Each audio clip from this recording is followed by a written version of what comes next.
అందరికీ నాగపంచమి శుభాకాంక్షలు. ఇంకా మార్నింగే లేసి తలస్నానం అయితే చేసేసా. నైవేద్యాల కోసం ముందైతే రైస్ని వాష్ చేసుకొని ఒక క్లాత్లో వాటర్ అబ్జర్వ్ అవ్వడానికి పెట్టేశాను.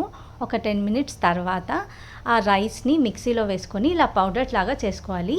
సేమ్ అలానే నువ్వుల్ని కూడా వాష్ చేసుకొని మిక్సీలో వేసుకొని పౌడర్ లాగా చేసుకోవాలి. తర్వాత బెల్లాన్ని కొంచెం నువ్వుల్లో అండ్ కొంచెం బియ్యం పిండిలో వేసుకొని ఇంకొకసారి మిక్సీ పట్టుకుంటే నాగపంచమి స్పెషల్ స్వీట్ అయితే రెడీ అయిపోతుంది.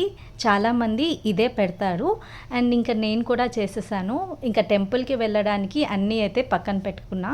ఇది వచ్చేసి నాగపడగల మీద వేసే కాటన్ వస్త్రం.